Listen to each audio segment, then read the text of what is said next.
Hi class, in this section we're going to look at, well, a quick review series, a binomial theorem or expansion, and also how to use series to approximate functions.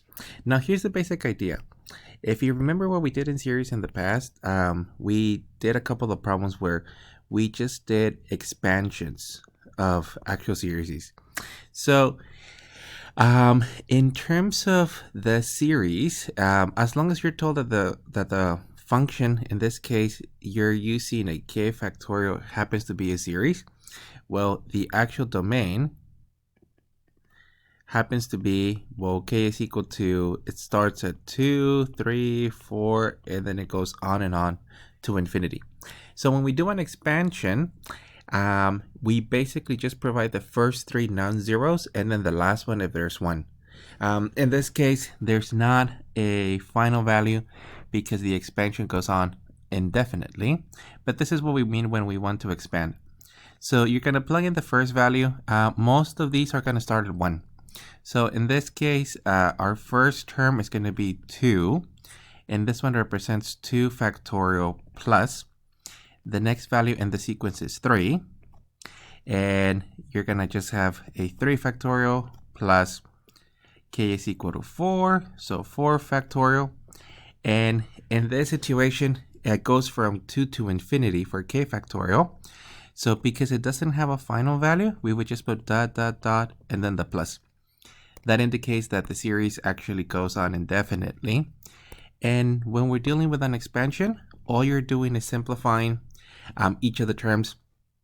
Remember that the factorial represents, so if you have n factorial, this is n times n minus 1 times n minus 2, all the way to technically 0 factorial, where 0 factorial is equal to 1. The factorial key should be in your calculator so that if it gets very large, you don't end up multiplying a bunch of these by hand.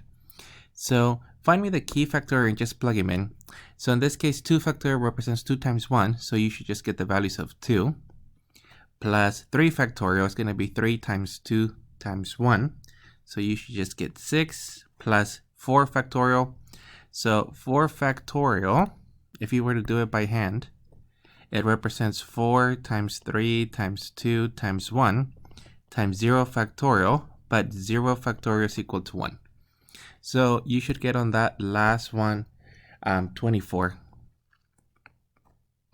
And in this case, since all they want is the expansion, this is your final answer.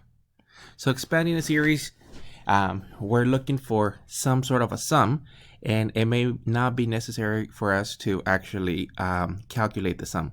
So that's actually it for this particular problem. As we do the expansion, the first value here should be a 2.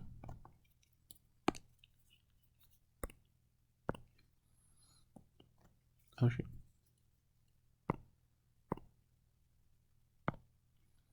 So we're talking about a 2.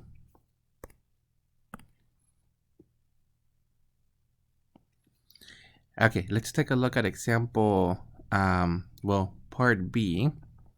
And this one has the same setting, except that we do have a final value that we're going to be calculating. Notice that on the previous one, it went to infinity. So for this one, we're just going to start at n is equal to 2. So you're going to have 2 times 2 minus 1.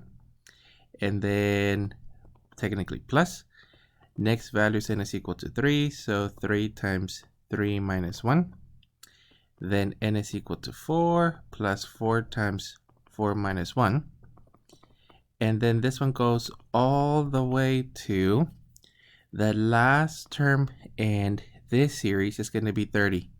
So n is equal to 30, or 30 times 30 minus 1.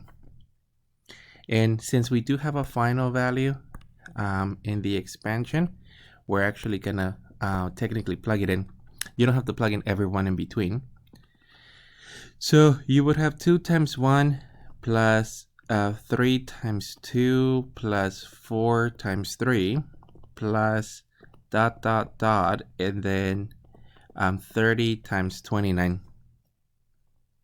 So our final answer in the expansion is going to be 2 plus 6 plus 12 plus, and then technically the pattern continues.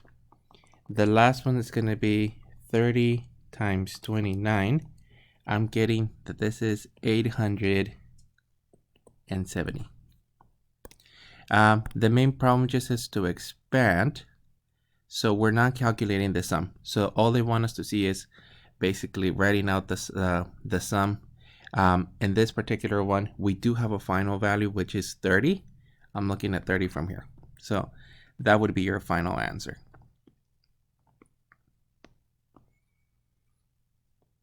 Let's take a look at problem C. Same idea, as part of the expansion. So I is equal to 1. So this is equal to 1 over 1 plus 1.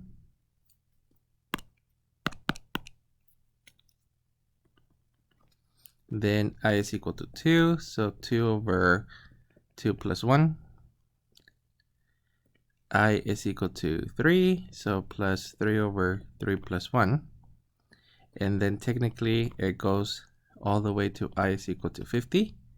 So 50 over 50 plus 1.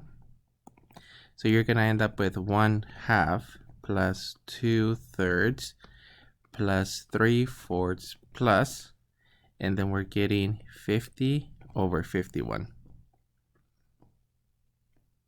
The most that we would do on these particular problems is simplify each of the terms if needed.